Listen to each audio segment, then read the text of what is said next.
um pouco com a Makima sobre os contratos entre os demônios e as pessoas que são feitos na história do anime, e a gente vai falar um pouco sobre isso, mas primeiro me acompanha na prece de início. Façamos todos os nossos esforços para que esta seja a nossa última encarnação nesse mundo e sermos merecedores de irmos para lugares mais felizes, porque aprendemos a perdoar e a amar. Amém.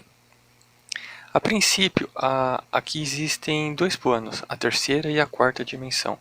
A terceira dimensão é onde nós estamos, espíritos encarnados em corpos físicos num estado chamado pelo espiritismo de vigília, e tem a quarta dimensão, é onde estão os espíritos desencarnados no estado chamado de erraticidade. No anime, essas duas dimensões elas são abordadas como se fossem uma só. Os contratos feitos entre os humanos e os espíritos menos evoluídos têm dois objetivos. O primeiro, os agentes fazem contratos com demônios para caçarem outros demônios. Segundo, quando um humano está em uma situação de quase desencarne, os demônios aparecem diante deles e fazem uma oferta no qual os salvarão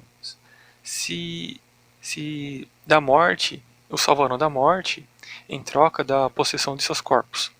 E vale lembrar que, devido à consciência do humano possuído, que ainda tem uma certa lucidez, é realmente uma possessão que ocorre ali, beirando a subjugação, no qual ele perderia totalmente, praticamente até o movimento do corpo.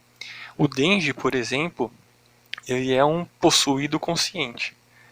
Já aquela amiga da Asa ficou meio estranho, não sei dizer ao certo. Tem uma parte do Livro dos Médios e do livro Céu e Inferno do Allan Kardec que fala bem sobre isso. E detalhe, em ambos esses casos de possessão e subjugação, é como se quase tudo o que ocorre na história fosse uma briga entre espíritos da quarta dimensão, e eles usam os humanos como arma. Se for para pensar em questões de multidimensionalidade, não é muito diferente do que realmente acontece lá no astral inferior. A briga entre eles, porque lá manda quem tem mais conhecimento e é mais temido. E os espíritos trevosos, conhecidos como cientista das trevas, nos chamam de cobaias. Tanto pelas experiências que eles fazem com os nossos corpos psicossomáticos ou perispiritual, quanto a tecnologia de obsessão que eles usam para nos controlar aqui, como encarnados. Eu vou precisar dar um pequeno spoiler para quem não está lendo ainda a segunda parte do mangá. Avança aí uns 15 segundos no vídeo. Sabe o demônio da queda? Perceberam que as pessoas que ele virou estavam em sintonias com a frequência baixa, reclamando pensamento negativo, etc. E, ironicamente, é como você cria sintonia com as frequências desses espíritos. É literalmente vigiar nossos pensamentos e ações o tempo todo, 24 horas por dia. Não é à toa que o Denji, que vibra numa frequência baixa e desesperada por mulher, olha os tipos de pessoas que apareceram na vida dele, não é verdade? Dentro da lei de ação e reação, o bem que você faz anula o mal feito. Aplicando isso na história do Chainsaw Man,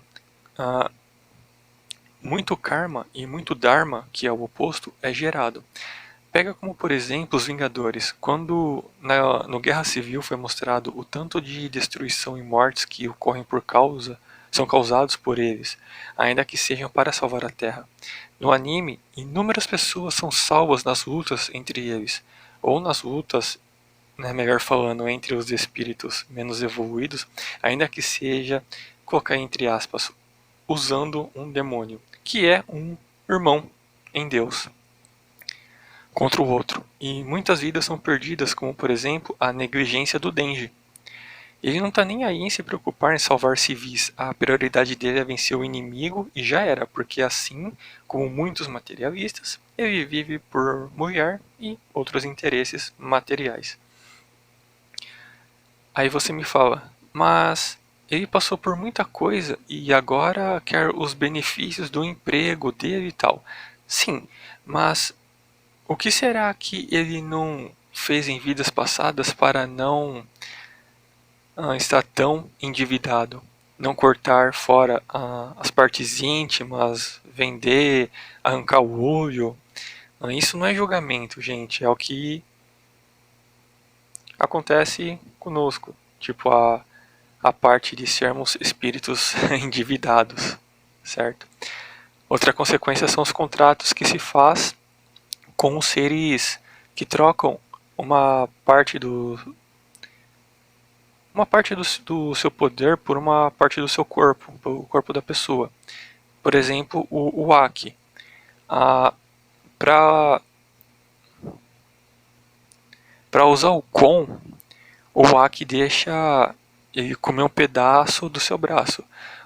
O que você faz com o seu corpo físico atinge o seu perispírito, que é a roupa do seu espírito, porque eles estão ligados por um fio de prata.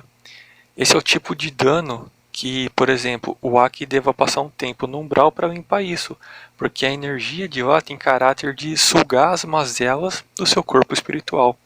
E ainda há as chances de, na próxima vida, ele talvez nascer sem o braço ou outra mazela por conta disso, porque ele contribuiu com a guerra do mal contra o mal.